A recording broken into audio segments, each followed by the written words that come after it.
25 minutes before 11 o'clock. Thank you for tuning in. Joe Reichel is in the studio from Damage Control Services, and he's sitting in the picture right in front of a Pumpkinhead guy. Good morning, Joe. How you doing? Good morning. You got some new business cards? What'd you get? I saw on Facebook you posted you got a delivery. Oh, those are the new shipment of magnets. Did you change them at all? Nope. Same. Great look. So one day people will find all these magnets. Have you ever seen magnets falling through a copper tube?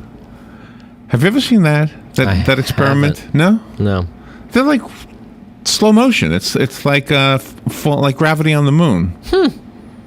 How do you see in the copper tube? You just kind of look. Just kind of look through it. Like in the end of it? Yeah.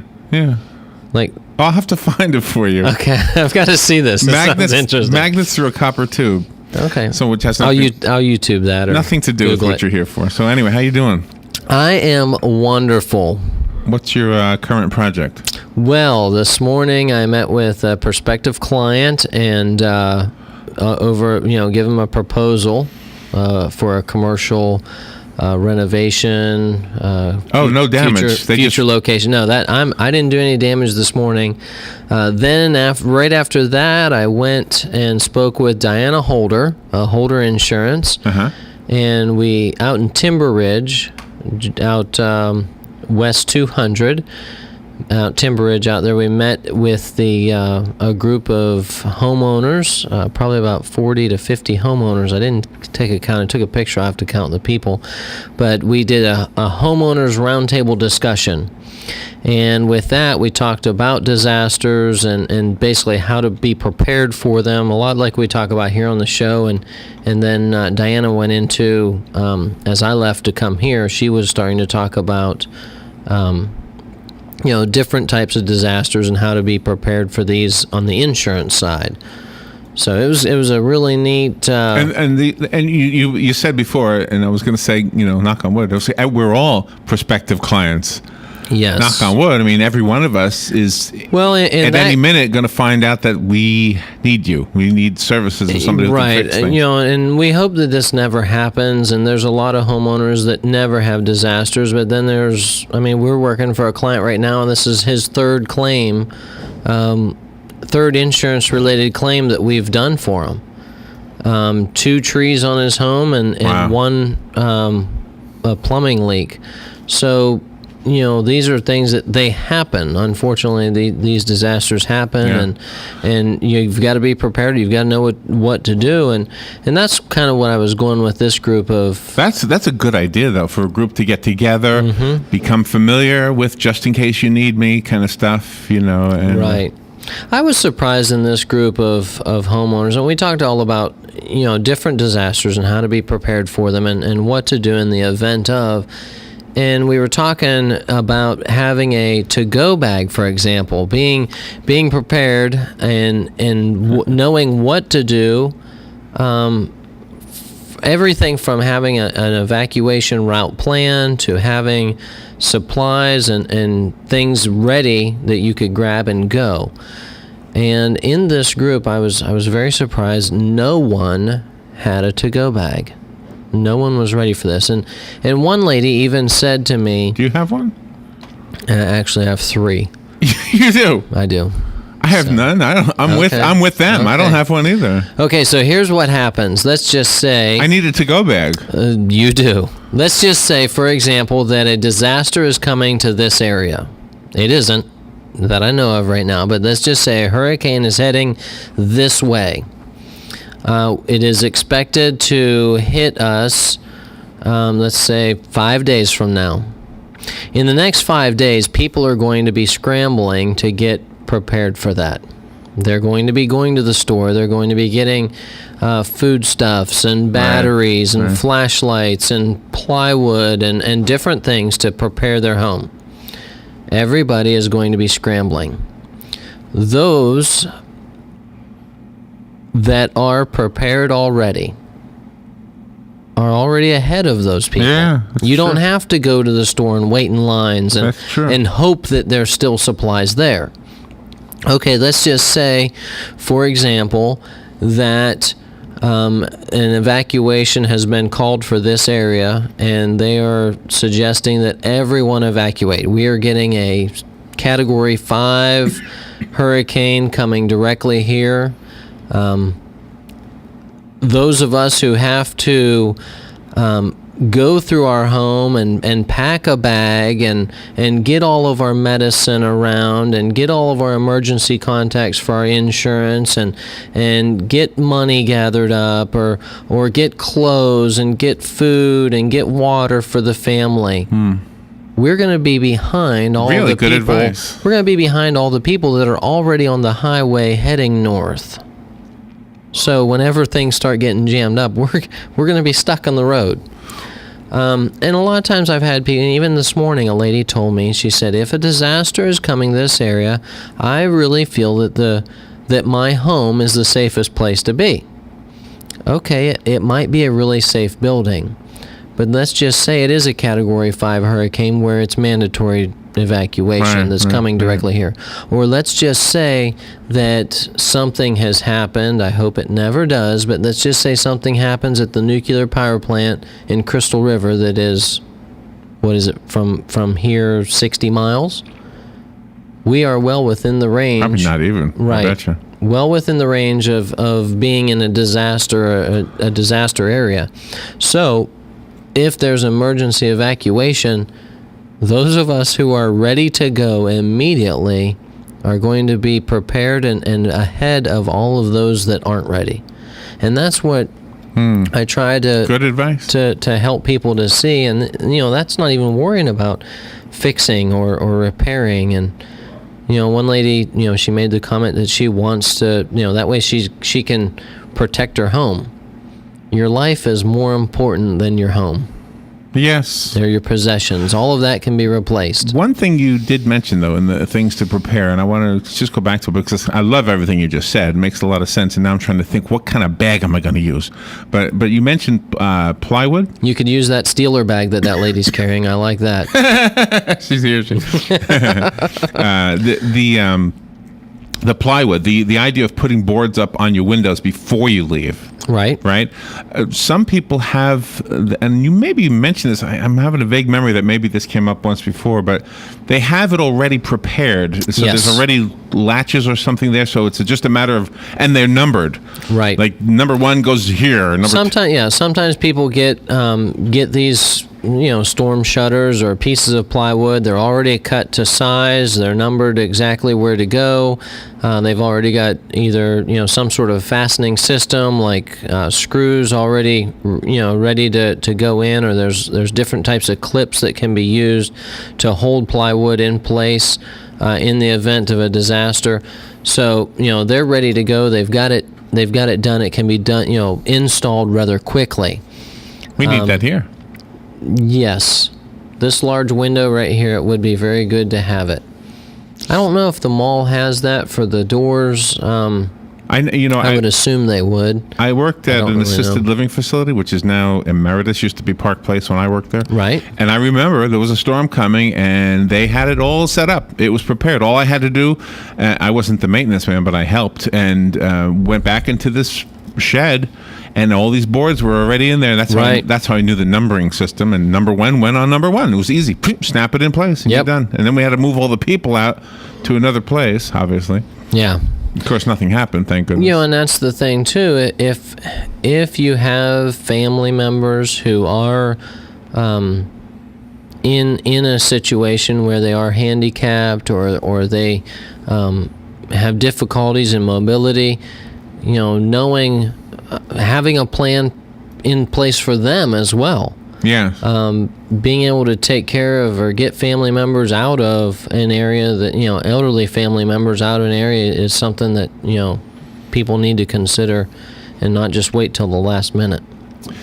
So are you all ready for Halloween? Not to change the subject, but... Halloween is one of those holidays that I can't wait till it goes by fast enough. Because do you live in a neighborhood where eggs might be thrown at your house? No. I'm not... I don't agree with that holiday. Oh, you don't agree with it? No. Oh, okay. Well, I don't know that I agree with it. Well, I don't like scary. How's that? I'll just call. Is it a religious thing? Not to be too personal. Well, yeah, yeah. I understand that. Just the origin, the background of the whole holiday. I don't agree with it. But So I was asking you about the magnet in the copper tube. I'm going to turn the video around right here. Okay, you found and it. And you'll see it. And I don't know that I understand it. Maybe you would have an understanding of why. A copper tube. Well, I guess that's just to demonstrate it. I don't know. But there's a guy, for the listener's sake, he's spinning a magnet and then dropping it through a copper tube, and it like goes through in slow motion. It's because a magnet and copper kind of... I didn't know. I didn't know that a copper, magnets would even have anything to do with They don't have a pull or like iron. Like iron, they just stick right to it. That's kind of neat. Isn't that interesting? And that's on YouTube. Yeah, I found that on YouTube. Magnet through copper tube. Anybody can watch it. That's what I did. Actually, that's not. I wish I had a copper tube and a magnet. That'd be fun. That's what I say. That's not the one I saw earlier, but I guess there's more than one out there. So I'm sure there is. So I wonder if they use that to become something like a levitation technology or something. Some way to probably to fly without the way we fly now. Well, you'd have to either have copper or a magnet. Do you know, by the way, and I know this sounds like really far-fetched, but I actually remember reading an article that said that buildings in the future will be able to be infinitely tall if we wanted them to be, because none of the weight of the lower floors will be supporting the upper floors because of technology that enables levitation. Like that. Like there's some kind of magnet thing, and I don't understand that. I mean, if I have 20 floors all stacked on top of one another, and the 19 floors above the first floor are not putting their weight onto the first floor. I can't wait to see it. Does that happen in your work though? I mean, do you actually have to think about the amount of weight? Oh, yes. That you're building onto something? And that's as we, just take for example the roof. You have to make sure that the walls are load-bearing, or the load-bearing walls are able to support the amount of weight that's on it from the trusses. So, and at the same time, those walls need to be fastened to the ground because everything fastened to them. So that's the mistake a lot of us do-it-yourselfers make, is we pull down the wrong wall, the weight-supporting wall. I was talking to an architect one day, and he was talking about buildings that have had work done to them, and sometimes as you start to demolish or take apart or add to buildings or current structures, you'll find walls that have been removed, especially older buildings that have lots of work has been done to them, or through the years things have been changed, and a lot of times you'll find walls that have been moved, and you'll wonder how things are being supported above. Oh, really? Because somebody made a mistake. Well, not really a mistake. Well, yes, a mistake, but they didn't really think about it, or it wasn't done with a permitting or things like that. You built this window here, right? Yep. I actually have a question about this window. Okay. So how did you build the window? I'm really seriously curious about this, because I would think that if I were to try to do this, not knowing a thing about it, just punching a hole wouldn't be enough, because the bricks above it would have fallen down. Something needs to support the bricks above. Exactly. So what did you do? And that's where a hole needs to be. We had to cut a hole out in the concrete, and the window that we're talking about here is about a 5-foot by 10-foot window here at the opening of WOCA, and what we need to do is cut the hole bigger than the actual window is going to be, and then put a load-bearing header in so that it would support all of the weight above, and then it was able to finish it back around. Was that the hardest part of building these studios? Was that window right there? Not counting working with Joe and Dan. Because this window here behind me is built into a beam type of a wall, whereas this wall over here is a big concrete wall. Right. That's just a framed wall. Yeah. A frame, interior framing, and this is a concrete block wall. Yes, and that's where those type of things. When you do something like that, it's I was talking with a homeowner. He said something about putting a door. Can I put a door here? And yeah, you can put a door there, but it's going to be more work than what you realize. And that's what sometimes people don't realize, the amount of work that's going to go into a home. or what needs to be done in order to make it look right and take care of it. So, and finish it off the way it's going to be okay. If you have a question for Joe, by the way, you are welcome to call. The phone line is open. It's the WOCA Climate Control Source Hotline, 622-9622, 622-WOCA. And the weather is probably not affecting you right now, right? Well, the weather is affecting us. Today was supposed to be a start to a large job. It is a tree on a home, on an apartment complex that we were going, condos. And we were going to be starting the rebuild process. We've got to go in and take the roof all apart and then start putting everything back. And but because it looks like it might rain, you have to wait. Because of the fear of rain, we've held off till tomorrow. Tomorrow's going to be the big start on this, and now pulling trusses off and putting, using a crane to pull everything off and then put everything back. Hopefully get it all, the roof section, all done in one day. There were two stories in the news that kind of go back to your point of being prepared. There was a story, I think it was out of India, where the typhoon or something, you could predict it coming because meteorology, you can see storms coming, and like 90% of the people who would have been hurt or possibly killed were out of harm's way because they did the evacuation correctly. Good. Which is, of course, good for them. Probably when they got back to their homes, they probably had a lot to do. The news this morning from the Philippines was there was an earthquake there. Mm-hmm. Last time I looked, I think it said 93 people dead. Oh, wow. And some of the old structures, like there was an old church there, like 200-year-old church that had collapsed. And I thought I was reading that, I was wondering if, you build something that's that old just so you can have it again.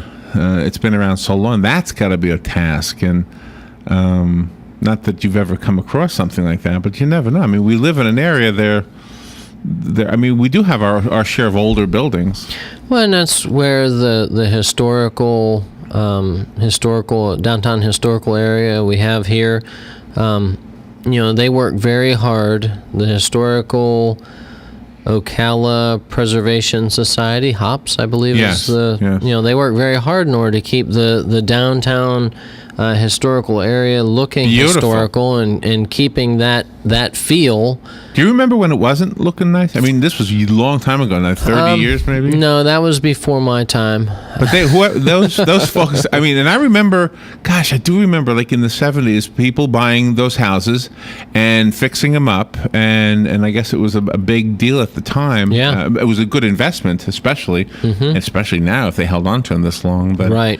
But it's just one of those things where it was one of those blighted looking streets for anybody who remembers that long ago. Now, beautiful. Yeah, the downtown historical area is gorgeous. I've our company's worked on several homes in that area and love working down there. And it was kind of neat. One day, I did a 5K through the historical area, and just jogging along the route. It was amazing to me how many homes we had worked on. Oh, really? As I was going through there. And I love that area of Ocala. It's beautiful, and I like all the work that they've done, and we've worked with them as far as different homeowners and put things together so that they could, present it and make sure that things were approved and stuff. And we're working with a person right now that's looking at buying a downtown home and fixing it up and adding it, making it their place, and they're working with the city as far as what they're going to have to do as far as upgrading it and making it a beautiful. Do you have any inside scoop of the square? What was the construction? What did they actually do on the square? I think it's going to open this weekend, right? It did open this weekend, and there is supposed to be this Friday night. I'm pulling it up on my calendar. I believe it's this Friday night. Friday the 18th. Hang on, let me... Looking it up. Oh, I didn't save it. No, Saturday night. There's a concert or something, right? Saturday night is supposed to be the ribbon cutting and reopening in the downtown square at 7 p.m. Now, they put a lot of time into that. Do you know what actually was constructed, or... They made the stage area bigger. I know they did that. And is it like it used to be like a temporary stage, wasn't it? Like a metal stage?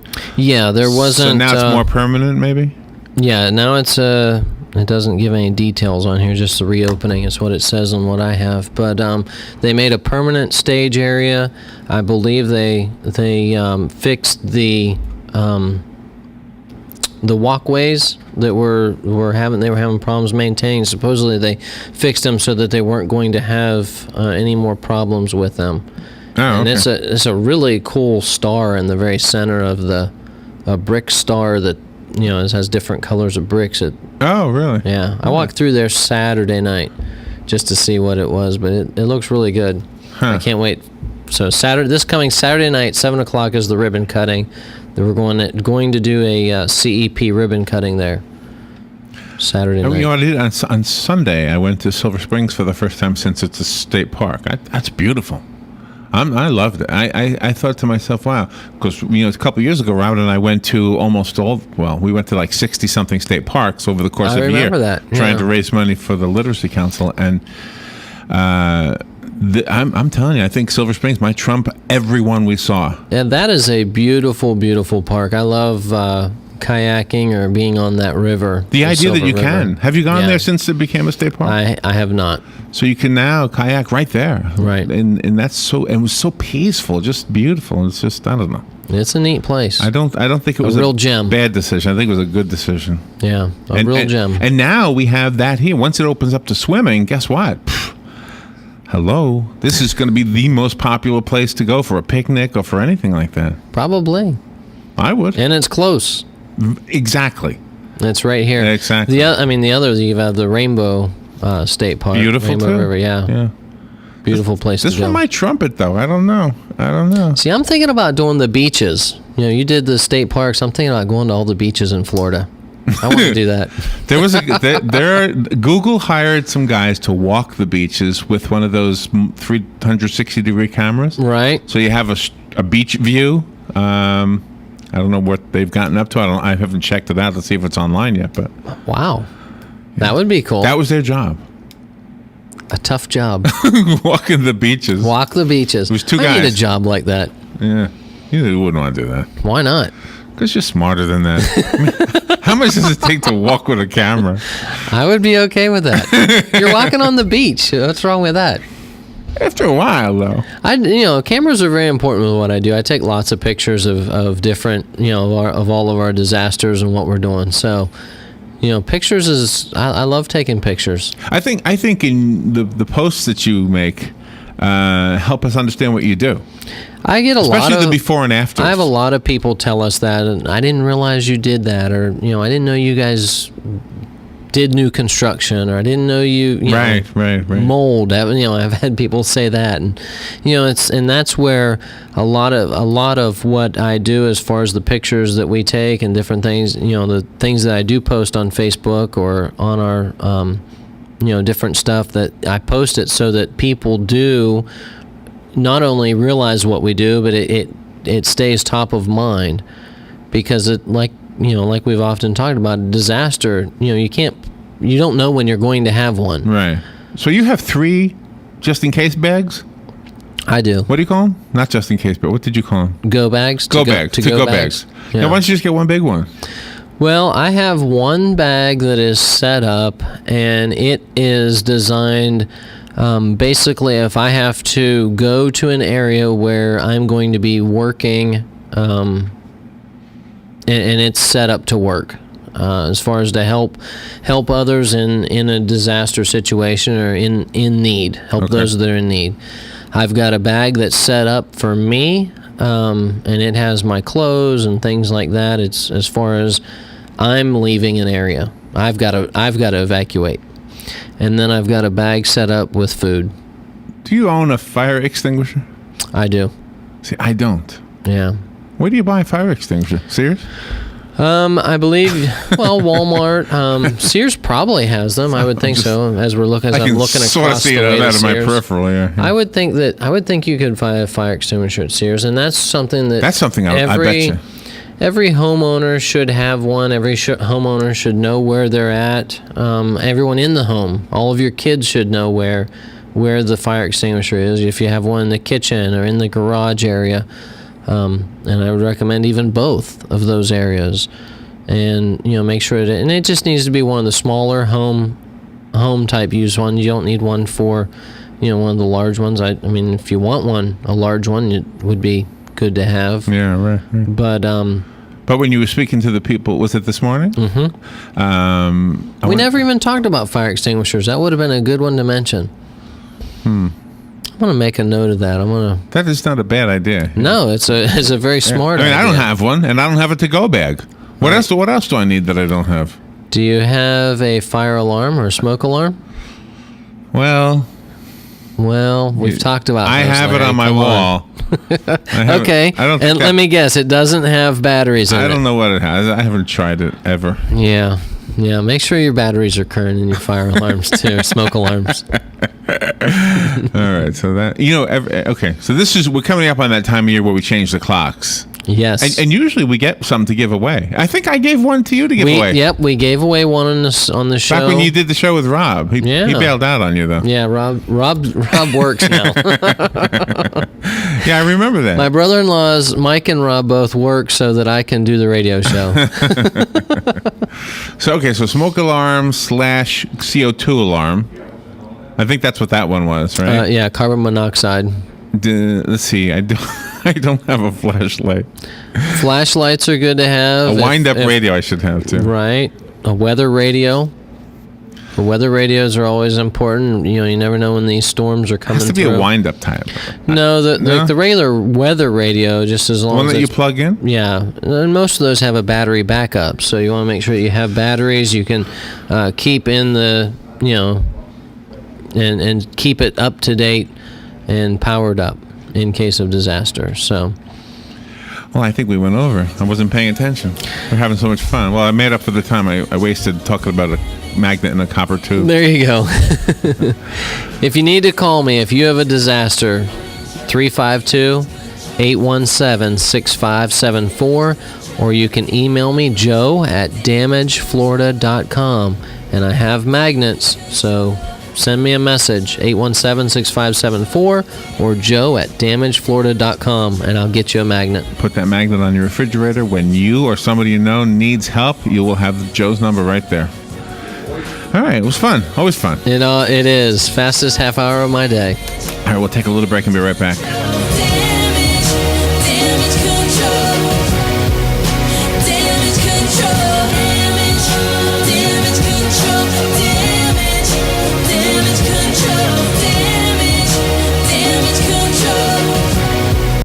Ocala's information station, 1370 WOCA. Ocala. ABC News Now. I'm Karen Chase. House Republicans are making the latest move in the game of legislative chess that has stalemated the entire government. GOP leaders are rolling out their own plan to raise the debt limit, just as the Senate is unveiling its own. Security is tightening at Los Angeles International Airport, where police are trying to find the dry ice bomber. 2 devices have exploded and 2 others found and neutralized in the past 2 days. No one has been hurt. Orange juice is losing its luster with American consumers. Sales of the breakfast staple have dropped to their lowest level in 15 years as the market gets diluted by a growing number of competitors. In case you're not uncomfortable enough on your flight, airline seats are being downsized. Some U.S. air carriers are replacing standard-sized seats in some planes with slimmer ones so they can squeeze in more paying customers. The seats are also lighter and save the airlines money. Tina Fey and Amy Poehler have agreed to return as co-hosts of the Golden Globes for 2014